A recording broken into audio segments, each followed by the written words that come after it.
What is up, everyone? Welcome to the FPL preseason guide. My name is Ryan from the Football Chatbox. We're going to be looking at so far all the teams that have played preseasons, and I'm going to give you a quick summary of everything and what players to target from an FPL point of view. Having said that, let's get straight into the video.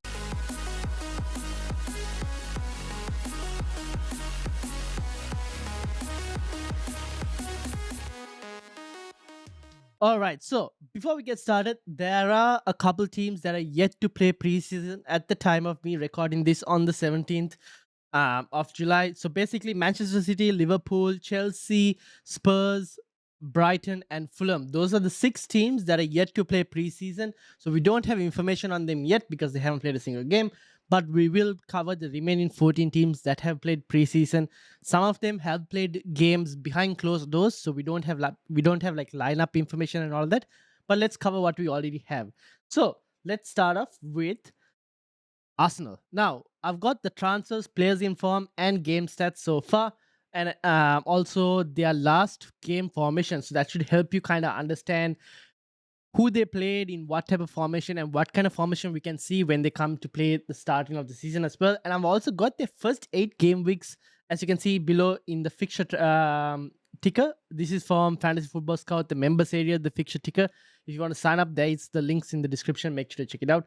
But basically, transfers, we know we've seen Kai Havertz, Julian Timber, and Declan Rice, who are recent acquisitions, also make into the team. So now, they've played 2 games, scored 2 goals, and conceded 2. No clean sheets yet.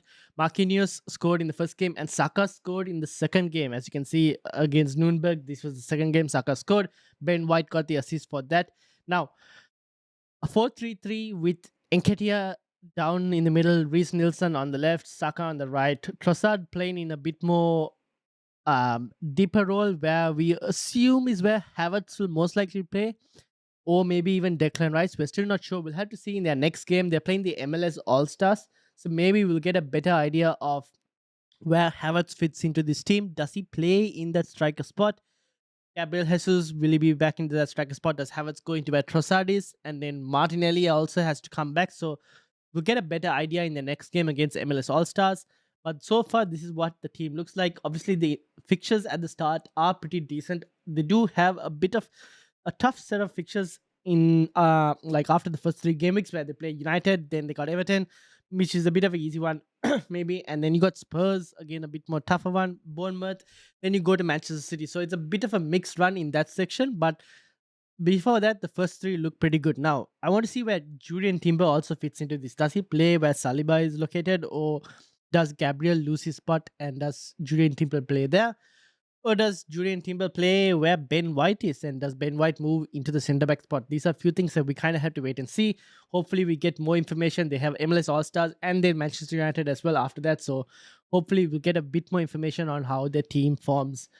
5 more games in preseason for them to go. Let me know what your thoughts are so far, and which Arsenal players are you targeting? From my perspective, from the moment, it's Saka and Ben White, who are the 2, and Saliba or Ramsdale, one of the defensive players, because both of them are priced similar. I think one of those are my 3rd spot. Obviously, Kai Havertz could come and change that, or maybe Martinelli also could potentially change that. So we'll see. Now, Aston Villa up next. Now, Aston Villa played a 4-2-3-1 formation. Watkins got the goal. They played only 1 game so far. We can't read too much into it. Watkins with a penalty as well. They've got Yuri Tielemans and Pau Torres, which is good acquisitions. So we'll have to kind of wait and see how they do. But the opening set of fixtures aren't the most easiest ones, so I don't think you need to really go towards Aston Villa player for the moment, because starting off with Newcastle, then Everton, Burnley, then Liverpool, Crystal Palace, Chelsea, Brighton, not the easiest run. So you don't really need to look into Aston Villa for the moment. But obviously, 1 game played out of 6. So we kind of had to wait and see whether they can kind of continue the form of like Watkins scoring. Can Tielemans, we haven't seen him yet. Can he get something from Aston Villa's preseason as well? In terms of games, the next one is against Newcastle, so should be a very interesting game to see both Premier League teams playing, see how they kind of like do. So that's Aston Villa. From FPL point of view, I'm not looking at anyone right now. Bournemouth are up next. Now, they played another 4-3-1.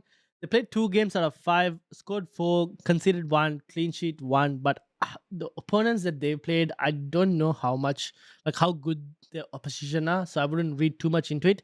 They do have Southampton up next though, and after that they have Atalanta. So that's, I think the Atalanta game will give you a good test of where this Bournemouth team stands. Obviously, they've signed quite a few players. Kluivert, 2 assists, and Philip Billin, 2 goals so far.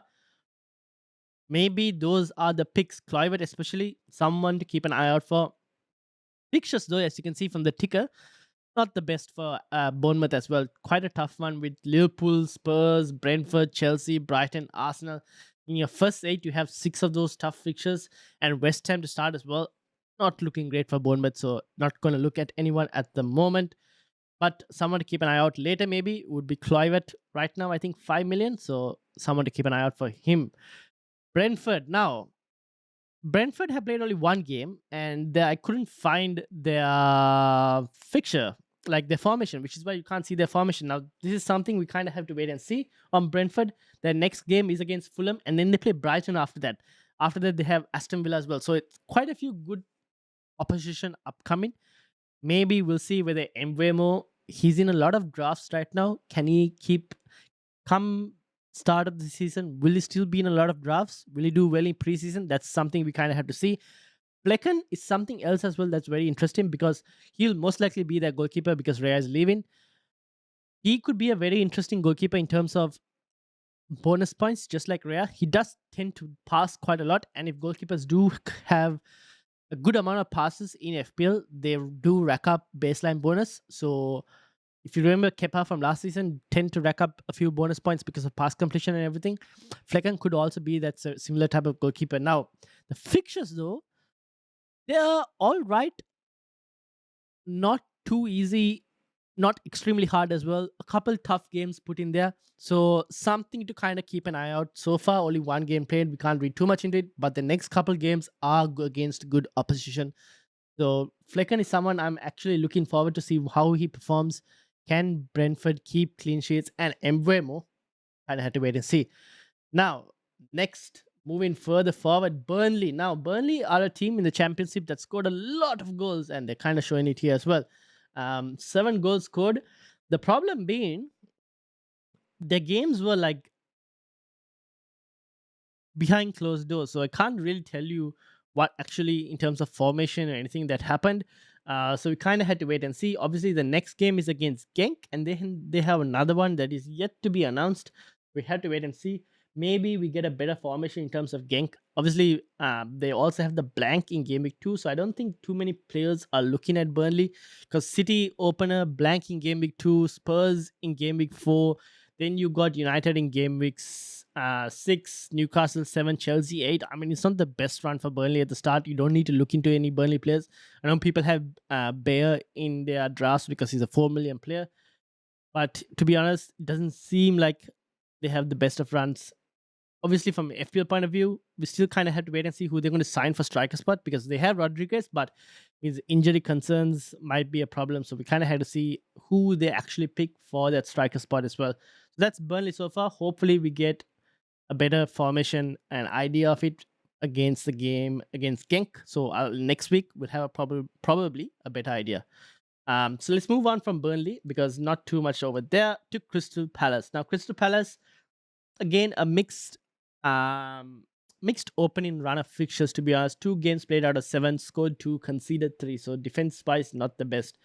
From a midfield, Ahamada playing in that number 10 seems to be the one getting the assist. But again, I don't know if Crystal Palace is someone you're really looking at because I'm not sure if you want any of their assets just yet. Obviously, the fixtures also aren't the best, even from a defensive or even an attacking point of view. So I'm not going to look too much into Crystal Palace, and we move forward. Everton. Now, Everton, a lot of people have Pickford in their team. Obviously, the fixtures, as you can see, are a decent run from a defensive point of view. Obviously, you see Sean Dice playing the 3-5-3-4-3 formation with Morpai first at that number 10, but I think he moved into that striker spot after. He's got a goal so far. Iwobi has got an assist as well. So we'll have to see how their defense does in terms of keeping clean sheets, because that is what we want to know when Pickford is back as well. So we'll have to wait and watch. Ashley Young is a new signing as well, so will be interesting to see whether he plays that left wing back spot where Alex Iwobi is. If Young plays there, maybe you could see another decent option. But to be honest, if they can keep clean sheets, then maybe it's an interesting option to consider Pickford as a goalkeeper option at 4.5 million. But for now, I am not really looking into them. The next game is against Tranmere Rovers, and then Wigan Athletic, Bolton, Stoke, and the final game is against Sporting. So maybe the final game is where you actually see a proper challenge. The games before that, are they the best of challenges for Everton? We kind of have to wait and see. They do need to make more signings as well, so we'll see how that goes. Now, moving forward, Luton. Now, Luton again, no formation because I just couldn't find it anywhere on SofaScore or anywhere else. So that's kind of one team that we kind of have to keep an eye out for and see how they do. Again, a blank in game week 2, but they have a decent. Again, people will have Bell, but we kind of had to wait and see with Luton in terms of formation, see how they perform. 3 goals conceded, 3 goals scored, 1 conceded, and all different goal scorers as well. So let's see how they do. Tai Chong has also joined. Could be a very interesting option as well for Luton Town. So we'll kind of wait and see how they perform. Moving forward, United, 1 game played so far, as you can see from the formation. Not the most strongest first 11. Sancho playing in that striker spot because United are still lacking that striker. Their next game for Manchester United is against against Lyon. So there will be more first 11 players back into that team. We're expecting a better change of formation from Manchester United. Maybe they get, obviously Onana I've added here. Hasn't been confirmed at the time of recording, but we got the here we go. So I'm added him as well. So he will change things. From a player in form, I think we kind of had to wait and see whether Mason Mount is going to be playing that number 10 spot or whether he'll be playing a 4-3-3 formation with the number 8 spot. So we kind of had to wait and see once United's full number 11, the whole 11 is actually back playing. So we'll see. Lyon next, Arsenal after that.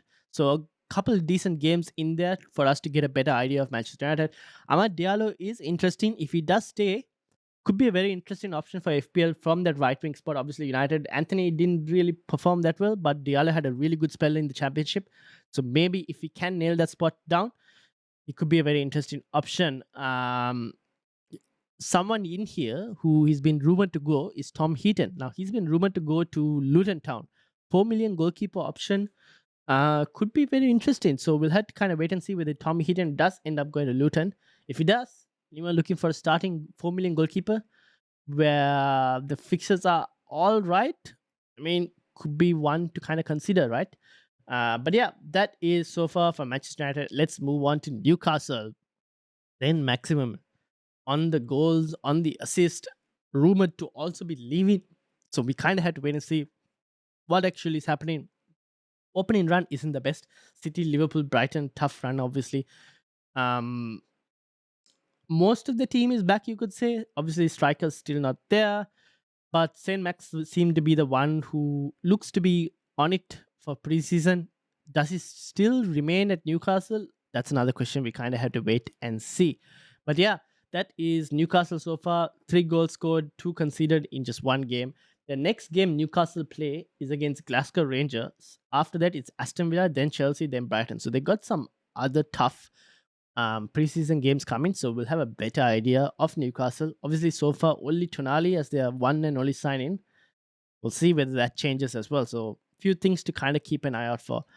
Moving on, Forest. Now, Chris Wood came in for Forest from Newcastle. Obviously, they've lost a few players. Played only 1 game so far, scored 1 and kept a clean sheet, but I'm not going to look too much into it because the game they played was against Notts County.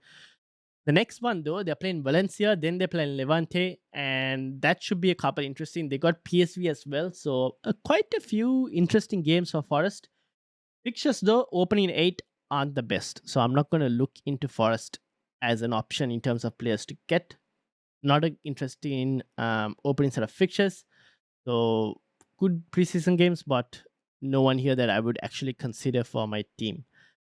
Sheffield, another team where we don't have a formation because I just couldn't find one on SofaScore. They played one game so far. NDIA is the goal scorer, and Burge was an assist. Same Osborne also scored. Kind of have to wait and see from Sheffield as well. Fixtures, all right, not the best. So I'm not looking at it from an FPL point of view until I know a better idea on Sheffield. Preseason teams, especially promoted teams, you kind of had to wait and see. You don't need to rush onto promoted teams because if they're not that great, then you've kind of wasted a spot in your team and you're booking in a transfer as well. So don't rush into preseason. Don't rush into promoted teams is what I would say. West Ham. Now, West Ham, they've obviously scored 10 goals, conceded 3, but the opposition they played haven't been the best. That is something I would say. One player, however, who's been doing really well in preseason is Bowen. Now, Bowen is not on this formation, but he came off the bench to play in that number 9 spot that he played, I think, for Danny Ings instead. So that is something to kind of keep an eye out where Bowen plays. Does he play more centrally for West Ham now? That is something we kind of have to keep an eye out for. 3 goals, 2 assists. I mean, it's pretty good preseason so far for him. They've lost Declan Rice. So defensively, that might be a problem in terms of keeping clean sheets. But going forward, they are scoring goals. The next game they're playing is against Spurs. So that'll be a really good test to see where these West Ham teams look and where they are. Obviously, now they have 100 million to spend in terms of transfers. So where are they going to spend that as well? That's something to kind of consider as well. But yeah, that's West Ham. And then the final team is Wolves. Now, I couldn't find a proper formation for Wolves. There wasn't one on SofaScore, but we did see like a 4-3-3 formation with Matthias Cunha in the center striker spot. But something to kind of wait and see how Wolves do. A lot of transfers out, obviously. So we have to see the loss of Neves, Neves, Traore, Connor Cody, what effect that has on the team. 2 games played so far. In terms of notable teams to play, I guess it's their final game against Stade Rennes. But they have Luton before that. So again, Wolves, not in terms of fixtures that they're playing, I wouldn't say it's the hardest set of fixtures. So we kind of have to wait and see if Wolves are decent or not. The opening game week 8, like the opening 8 fixtures also from an FPL point of view, is nothing too impressive as well. So I'm not looking at any Wolves plays as well. But yeah, that's basically it. From players that so far are doing well from preseason, I would say it's Bowen from West Ham. Then we've got Newcastle, no one yet, to be honest. United, we kind of had to wait and see. In terms of the rest of the fixtures, they haven't got their full team back. Luton, kind of wait and see. Everton, wait and see as well. Who else? Burnley, if they can sign a striker, could be very interesting in terms of the amount of goals they're trying to score. Brentford, we kind of had to wait and see on Mbeumo. Bournemouth, I'm not looking. Aston Villa, nothing. Arsenal, Saka, White. See where Kai Havertz fits in once Gabriel Jesus then Martinelli, all of them are back as well. Julian Timber, Declan Rice. We kind of see how all of that fits in. This week, I think this week we'll see a lot of changes in terms of drafts because a lot of the big teams are also playing. So you got your Cities, you got your Liverpools, Chelsea, Spurs, all yet to play. Brighton are yet to play. They have a good opening run as well. Fulham yet to play. United will have their main players as well back. So this week and next week is when we get a bit more information in terms of preseason. This is just an early guide. Let me know what you thought about this video. Do you want me to add minutes to the players as well? Like who's played the most minutes? Do you want me to add that kind of information as well? Let me know in the comments. But yeah, we'll end it here. Thank you all for watching. If you are new, make sure to hit the like button, hit the subscribe button as well. Hopefully it hasn't been too long. If it's too long, let me know as well. I'll try and shorten the guide as well next time. But yeah, hit the like button, subscribe, and we've got a special video coming out tomorrow with a special guest. Make sure to tune for that and set your notifications so you get notified. Until then, see ya.